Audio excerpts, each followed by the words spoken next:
In color and gray hair. Yeah, but what could you remember if a crime occurred right before your eyes?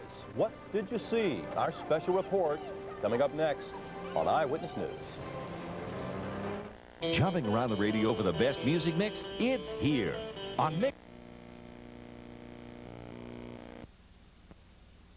Runs. Okay, Greg, let's say that you call 911 to report a crime that you have just seen. Now, you might think that you saw everything. Every detail is clear in your mind, but are you really a reliable eyewitness? You'll be surprised what Tappy Phillips found out in her special report when she put people to the eyewitness test. And it was fascinating. Roz, the results we found. Living or working in the city does make you highly aware of the dangers of violent crime. Many people practice defense strategies. Some even carry weapons in case they are victims. But just how prepared would you be if a crime occurred and you witnessed it? Find out with us as we take the eyewitness test. It can happen anytime, anywhere. Suddenly there's a gun or a knife and someone, maybe even you, is the victim of a crime. Watch carefully this crime we staged on the West Side recently and see just how good a witness you would be. Okay, out of the car. No, Come on, out. Let's go, out. No, this is my car. No. This is my car. He said get away from the car. He said get away from the car. I didn't notice if he's a man or she's a woman. I didn't notice a weapon or nothing. I caught the last 3 seconds of it. Now look at it again in slow motion. It was a carjacking. A man with a gun pulls the driver out of her car and his female accomplice jumps in the passenger seat and they both drive off. We arranged for a group of people to witness it. Here's what they saw. I believe I saw a suit, grayish in color and gray hair. I didn't see the person inside the car, but I think there's, aside from the driver, there's somebody else inside. Could you see who took the car? I didn't notice who took it because at first I thought they were all together. All I saw was cars speeding off and a woman pounding on the top of the car. How can 4 people witness the same event and have such different recollections of it? Probably the key ingredient in sudden emergencies is that they're inconsequential before the event occurs. People are not paying attention. So you just don't notice the carjacker or his accomplice until they start to do something out of the ordinary. And by that time, it's almost over. It's just very hard for people to judge those quick incidents. And yet, ironically, the law puts so much emphasis on eyewitness testimony. Eyewitness testimony can be very compelling. It was the endless stream of eyewitnesses that convicted Colin Ferguson, the LIRR gunman. But it can also be unreliable. When we had our witnesses questioned by a skilled prosecutor, they were not consistent in even the description of the victim, whom they got a much longer look at. She had on gray pants and top. She has curly hair and no makeup at all. She was wearing t-shirt and a jeans. T-shirt and shorts? Show me shorts. I think so, like Hawaiian type shorts. I believe it was shorts. People's ability to observe can be affected by a number of influences: distance, poor visibility, the amount of fear or stress they're feeling, even their own race or gender.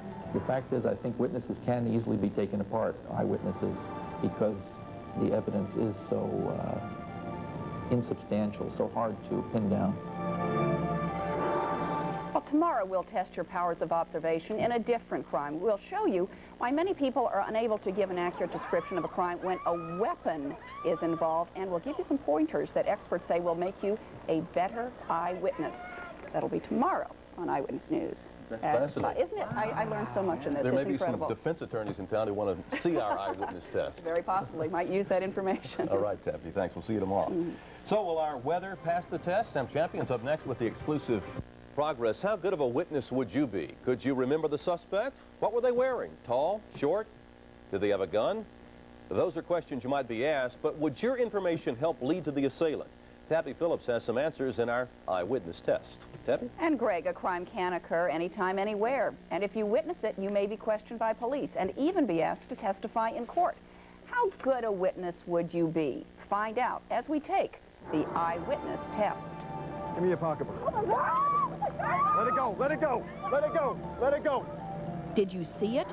More importantly, could you describe it? A crime can take just a few seconds, but afterwards you and anyone who witnessed it might have to remember the event in the tiniest detail, perhaps even under the intense grilling of a cross-examination. When I was walking up the block, I saw a guy on this side of the car. All of a sudden, I saw the gentleman pull the gun out of his holster. I didn't realize anything until I saw what appeared to be a gun in the guy's hand. Look again in slow motion. Could you describe the thief to police? How tall? About 5'10" or so. About Between 190, 200. He must have been 5'6", 5'7", 165, black mustache. 5'10", 5'11", 180 to 200 pounds, facial hair. Don't recall any except heavy eyebrows. Heavy eyebrows is what you remember. Right. Eye color? Dark. None of these witnesses is lying. They are simply describing events as they remember them. But like many witnesses, their attention was diverted. He had a large black gun. I couldn't really tell what kind of gun. Were you frightened? Yes. Did you think the gun was real? Yes. A large gun. That was what you focused on. Certainly. Experts say this is common. Witnesses pay attention to the thing that could hurt them. In our field, we call it weapon focus. When a weapon is drawn, it seems like people look at that and nothing else. The gun so riveted the attention of our witnesses that only one of the three remembered seeing a crucial part of the staged crime when questioned later by an attorney. I really don't know whether he took something from them or just what happened. It just also happened so suddenly. He was putting something back in his suit. Gun, purse, I don't know what. Okay, so you didn't really see him take anything? No. What about the purse? Did he take that with him? No. It's those kinds of discrepancies that defense attorneys use to plant doubt in the minds of jurors. If I'm a defense attorney, I'm going to argue their description of him was so weak in the beginning you can't trust it. In fact, this is the same person. So what can you do to be a good witness? Experts say be alert to your surroundings. If a crime does occur, make note of details. If you happen to have a camera, take a picture. Try to compare the suspect to someone you know. He might resemble your building superintendent, for example, or someone else familiar to you.